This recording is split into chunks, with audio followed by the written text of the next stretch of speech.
Alright, so hi guys, my name's Sean. I'm here with Dee Newell. Hello. And we're at Fad Saoil Sauna Talks. Yes, talks. So Dee's an open water swimmer, and I'm just going to start off there. If you want to, I guess, give your Instagram handle, things like that, so people can find you. Yeah, so my Instagram is Dee From The Sea with underscores in between, and I have a website as well. It's just www.deefromthesea.com. Sweet. And I know the sauna for many people, I guess they don't like the cold as much, or maybe don't like it, just it's almost a parachute in a way, you know, it heats people up.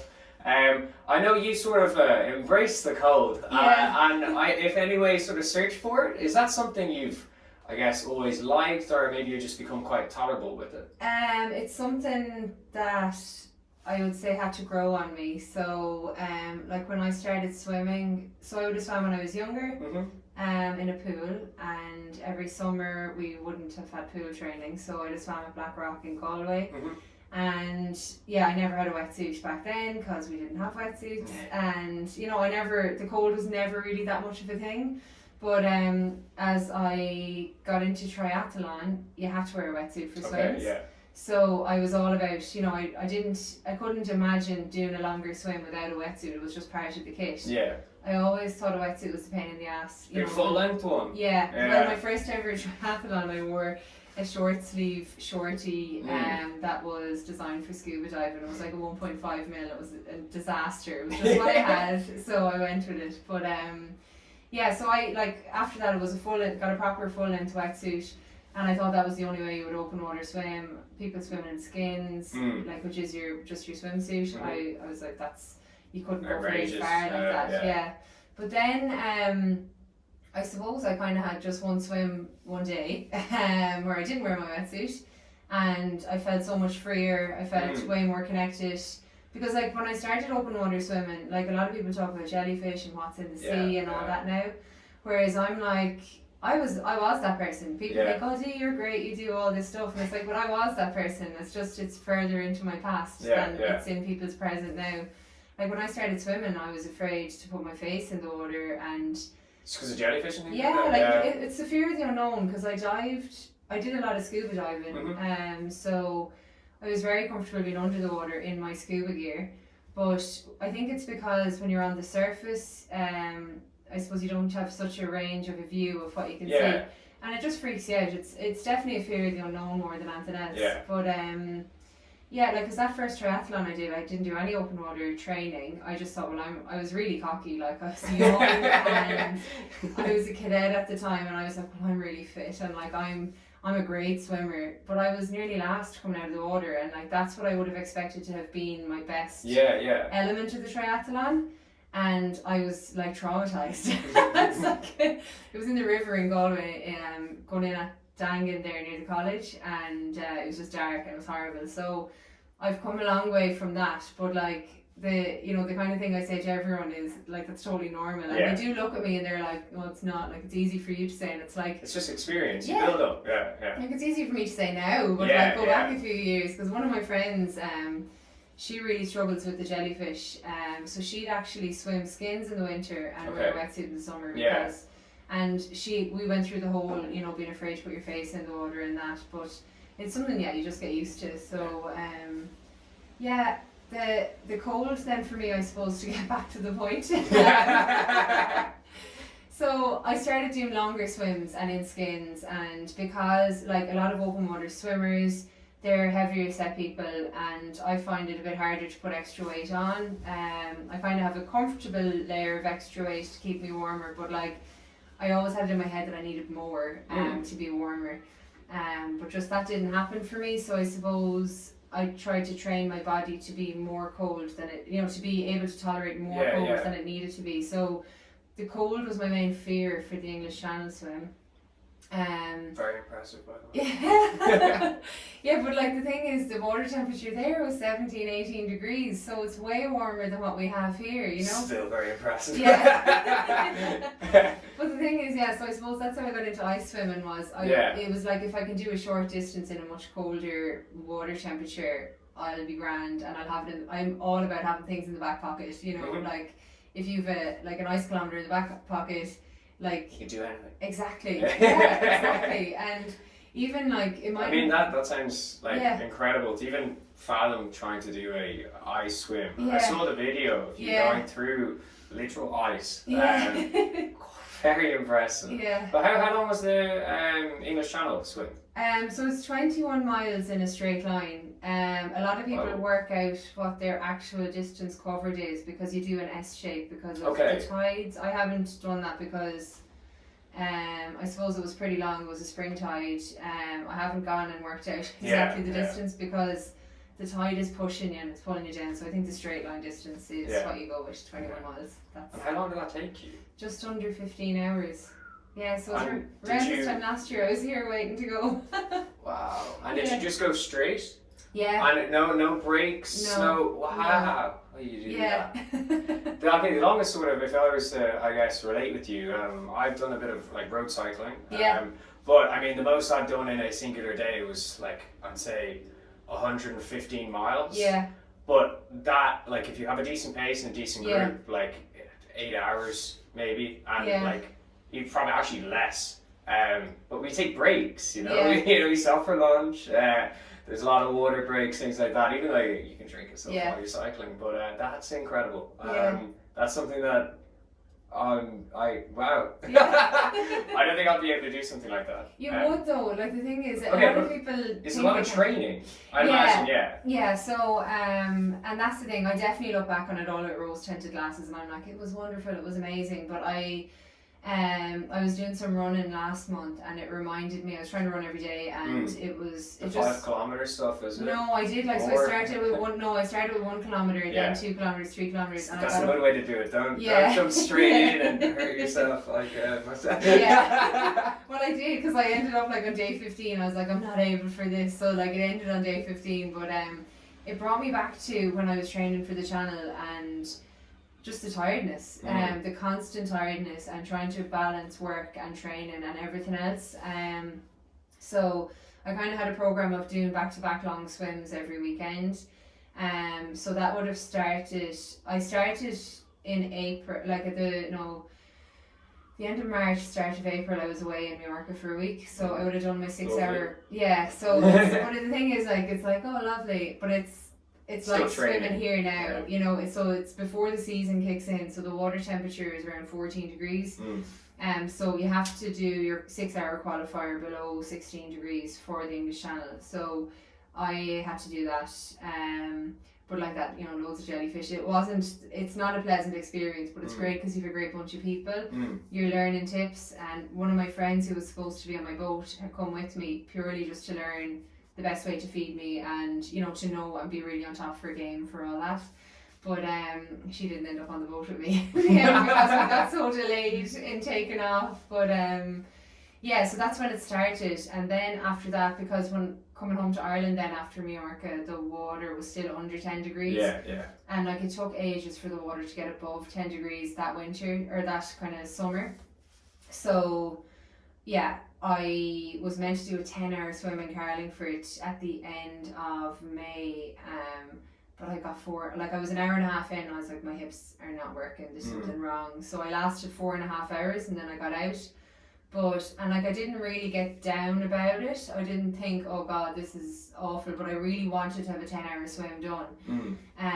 But my friend Cliff had given me his program, and kind of the program I should follow. And in that, around on the same weekend as per his program, he had a 3 hour and a 4 hour swim. So I'd actually done that weekend. So I think that saved my mental state because I was like, oh, this is exactly what Cliff had done, so it's fine. And then my friend, one of the guys I'd met on that swim camp, he's a chiropractor, but he's really into meditation, and he's he really sees the benefits of it. So definitely, did a Skype call with him, and he did a meditation. He did meditations. So I had a recording to work off, and he was brilliant. That's really good. Yeah, so I kind of got that was just a really stressful time for me in work, and going up there to do that swim, I wasn't in the right headspace, so it was like my body just rebelled against me. But I was that's the thing, I was just really lucky to have the right people around me. Of course, kind of kept me on track and all that. And when you're doing all these swimmings, is it many people at once? Are you mainly competing, or is it just I'd be the main Nice. effort for the training. So when we did the qualifier, there was about 10 people started off to do the 10 hour, and then at 4 hours later, more people joined in to do a 6 hour, Okay. and then more people joined to do a 4 hour and a 2 hour. So it did get quite busy towards the end, and the 3 hour swim the day before was actually meant to be about a 1 hour swim. It's in just under 8 kilometers swim. It's meant to be tidal assisted, but there was something, like I think we were late starting, so we actually were going against the tide, so it took 3 hours.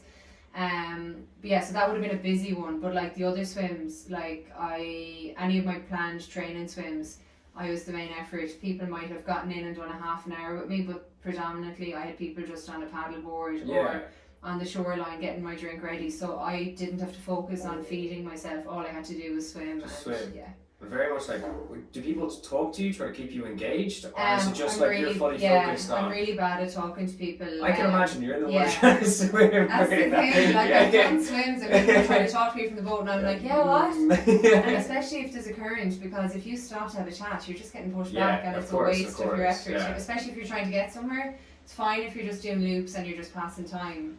It doesn't really matter if you get pushed back. But you have to just, like, as I wear earplugs, so I wear surf ears. They're a lot of people just wear like plugs that are silicone and they block out all the sound and everything. But surf ears go into your ear and they've like a mesh, so I can still hear pretty well with them in, but they still protect my ear. Okay. And you can actually. That's really smart. Yeah, actually. they're brilliant. Because I was starting to get real issues with my ears, but yeah, so I wear those, and because like I wear prescription glasses as well, but I just find when my sight in the water still isn't as good as it will be on land with glasses on, if my ears were totally covered as well, like I just feel too blind, you know. You don't have your senses. And you're out of your senses anyway in the water, so it's just I can imagine that's still. But so you work in the military, is it correct? Yeah. And when did you start that? Is that big? Straight from school. I've nearly 20 years in the army. Like really? I joined in 2003. So. And is that where I guess the hunger to do the triathlons and do the sea swimming? Is that where it all sort of kicked off? I think that's where that's definitely. I know that's where my resilience comes from, because like in your cadet training, it's just routine to go and do these runs. I'm not a runner. I hate running. Yeah. And me too. Yeah, like it really it did affect I like my sprints, confidence. not that. I can do sprints. But yeah, in the cadet school, it can really knock your confidence, because like you have the top people in the country who've applied for this thing. Like, you know, you've high level sports people in your class, and that's who you're competing with. As in, like, you're out for a run, you're on a block run, and you're trying to keep up with like some like Irish level athletes, and you have like county footballers, and you have rugby players. Competition, and they all definitely have a very competitive attitude too. I'm like, why can't we ever go for a swim? So they kept you around. Yeah, they kept me around, so it was okay. But yeah, I found like it was always a struggle, so like definitely that's where I got the ability to dig deep and keep going. So I guess pretty good transferable skills into the aspects. Definitely. And like when I was a cadet, that's when I did the first triathlon, and that really gave me a boost. That, you know, as much as I felt like I was really bad on the runs in training, once everyone kind of realised I'd done a triathlon, I was like, wow, that's amazing, you know, because they were pretty new to us back then. You know, I know they're much busier now. Yeah, so that was like a big deal. And then I did the marathon that year as well, which it was like there was a few people going doing the marathon, and they were all good runners, and I was like, well, I can do it too, because I just wanted to be able to do everything, you know. Yeah, of course. And that all went. One of these days, sorry. I don't know. Mind your body. I wouldn't be as much of a endurance stuff. Like, I have a sporting background, but I kind of actively avoided all the things that it was like short sprints and stuff. So I was fine with it. But sorry, you've swam in Antarctica, and that is incredible.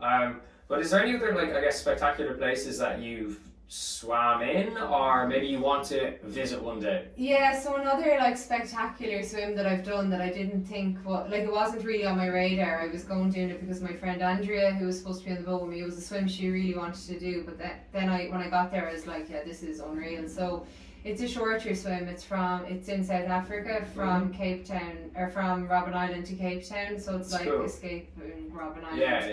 Yeah. But what's epic about it, like, so when we got there so you come over across on a little rib. There's a humpback whale there in the water. So you're like, hello. Now, like, not that it was dangerous or anything, because he was well away from the boat when I got in, but it's just to know you're so close to those creatures. There was a sunfish. There's the sunfish, when it goes on its side, full on looks like a great white with its fin up. Yeah. But the boat will have a shark guard on, which sends out a signal that annoys great whites, so they're not typically going to pop up around your swim. And I know we were talking about jellyfish earlier, so in South Africa a Portuguese man o' war is called a blue bottle. So I didn't know that. They like flies here? Yeah. Even in Ireland they're flies. Yeah. So they were like, when I finished this one, they were like, oh, and you nearly got the blue bottle, and I was like, yes. I didn't even see that. And Joanna, who was on the boat, was like, I like scooped it out of the way, and so she got water behind it, because Derek, who was on the rib, he had told her, like, get that out of her way, she's going to swim right into it and that's going to be bad. But I still didn't comprehend that it was a Portuguese man of war that I was after damaging. It's good that you don't know. Yeah, I know. 100%. It's a great white. No, it's just a dolphin. Yeah, it's a dolphin. So yeah, that one was epic because of that, and just because, you know, you're swimming in, and it's just, you're looking at Cape Town and Table Mountain is there in the background. Really spectacular. It really is, yeah. Heard some nice things in here. Yeah, so that one gave me a bit of a hunger for. I went to look at False Bay. So False Bay would have been, it's not one of the Ocean 7 swims, but it's on the same scale as it. But like, not that many people have done it. I think only 6 people have done it so far. But it's a swim they're trying to revive. Yeah. So I came away from South Africa and I was like, oh, False Bay is going to be my next swim. But then I went to Antarctica and South America for a little bit afterwards, and I was like, the main idea with Antarctica, the main draw for me to go to Antarctica, I was like, I can really highlight global warming and climate change and what's going on in the world. And something you're quite passionate about. Yeah, so I was like, this swim will be amazing for that. But then when I was there, I had such guilt for travelling, and it's like, well, I'm after taking the longest flight I've ever taken in my life to get there. So I suppose I made the decision when I was there that what I actually really wanted to do was highlight Irish swimming. So I did definitely get on the train of, I'm going to do the Ocean 7s now, because that's the people I was surrounded with and that's what they were doing. But I was just like, we've got great places to swim in Ireland. So like the next big swim I'd like to do, was meant to do it this year, but then coronavirus went a bit bananas. So just a tad. Yeah, so I want to do a swim like the length of Galway Bay as opposed to, so what we do is the width from Clare across to Galway. But the length would be from the Iron Islands in line with the shore. Yeah, well, you're kind of cutting across, because Inisheer is more closely aligned to Doolin, so it's like 10k to swim from there into Doolin. But if you come across the bay and come in at the Diving Tower in Blackrock, that's about 42k. So that would be just an epic swim to do. Yeah, I'd imagine. Yeah, but like right now I'm loving, so that hasn't happened, but like I'm really loving, exactly, and it's always sort there. Of half getting back to some but that's sort the thing, of and like the water is always there. Back. Yeah, the sun's back. People are back. But yeah, it's been a great year, because so much with the pools closing down, so many people have gotten into open water. So like we've a little crew there that go out twice a week, and it's all about, like, I go as a support swimmer, so encouraging people to go a little bit further than what they would do if they were on their own. In the 40 foot, is it? Yeah, so we go on so you have a nice and community. Yeah. Is it a growing community? It is, massively, like even like the Friday mornings, I think the sauna helped that grow last year. Yeah, I can imagine. I know there's a lot of people who, like I was down Friday morning in class, and just it was my first time down doing service stuff, and I was talking to a lot of people, and they were like, oh, it's fantastic it's here now. Like they were like, this thing got me through the winter stuff. Because, you know, it's almost like a parachute in a way, or like just a safety net. You know, you can be very cold, but it's not going to last forever. Exactly, you know? So definitely, I'd imagine it could be quite a growing community, and I think it only ways up. I think it's quite a lovely community too. Yeah, it is. Yeah, because like people have, even when the sauna wasn't there because of coronavirus, people were still swimming, and like a lot of people get a bit odd about wetsuits too. That it's, especially I find on the East Coast more so than the West Coast.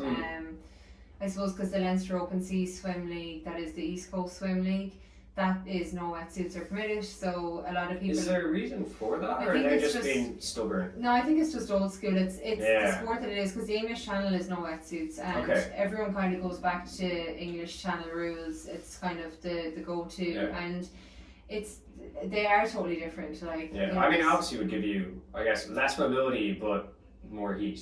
Yeah, but it actually, like, the swimming wetsuits are designed to have more buoyancy in your legs, so you don't have to kick as much. Oh, okay. And you actually can be quite mobile in them. For me, I'm not mobile in them. I hate them, but I also hate them. Yeah, but they do. I don't think I have like proper swimming ones though. Yeah, but they preserve your muscles. It's like if you were after a long cycle and you put on compression pants. Yeah, of course. It's I understand. The same idea. Yeah. So it's. I know they had. I remember they did, obviously not long distance now, but in the Olympics.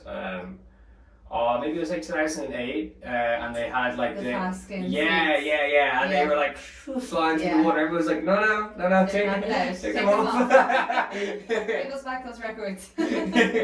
But I can imagine something like that would be quite beneficial. So it's all about it's to keep it pure and unassisted, and that's the reason that the Leinster Open Sea goes for skin swimming. But like the point is, it's not that we should change and allow wetsuits in. It's like there's enough people wearing wetsuits that there can be wetsuit only races, and there are wetsuit only races. But yeah, I think it's great to see so many people getting into the sea, and a wetsuit is definitely a really good kind of tool to get you in. Yeah, of course. Build up your resilience and your confidence and all that. And even like a lot of people in the winter will wear hats, gloves, and booties. As in, I was thinking, like thinking a woolly hat, and I was like, how does that work?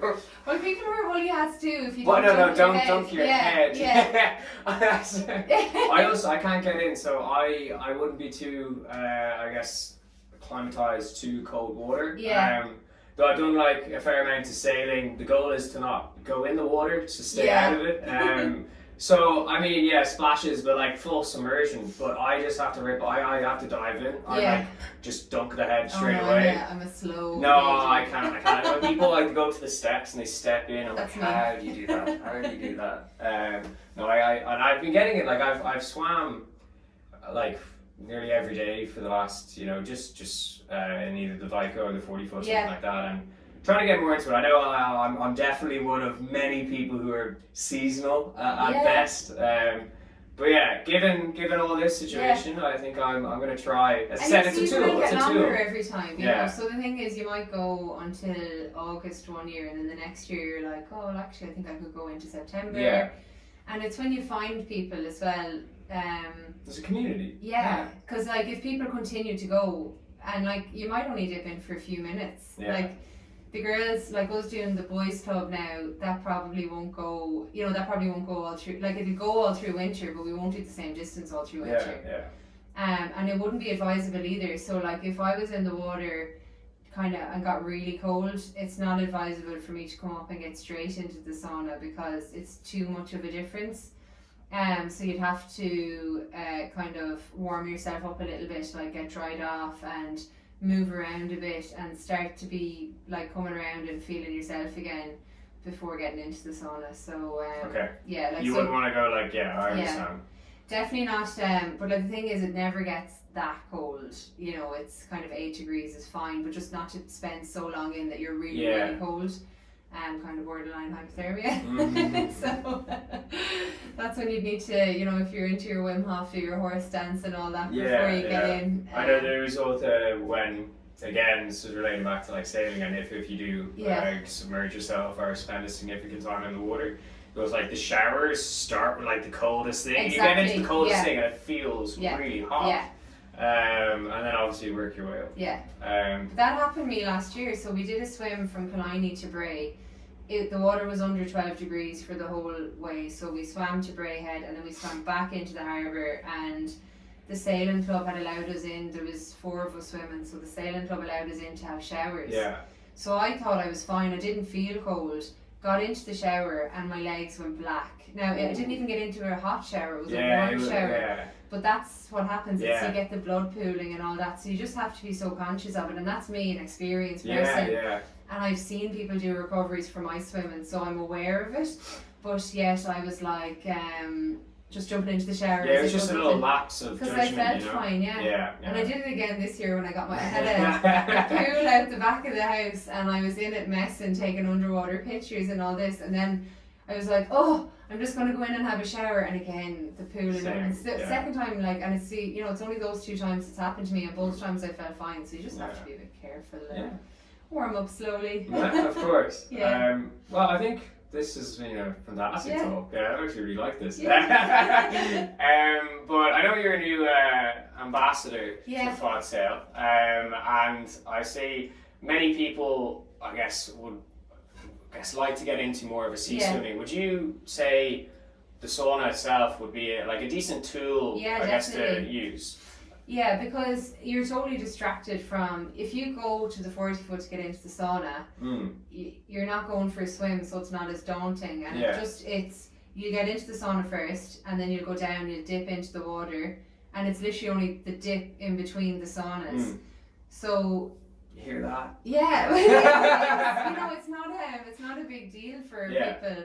And then you might come down another day, the sauna's not there, and you're like, well, I might just try a dip, and you'll find you get in just for the dip, and it doesn't even feel as bad because you're not roasting coming out of the sauna, so it's definitely brilliant. And it's that comfort, it's the safety net of, I can go for a swim, and rather than standing around chatting and getting cold and not getting out of my togs, we can all go to the sauna and sit and chat in there, and it's nice and comfortable, so it's brilliant.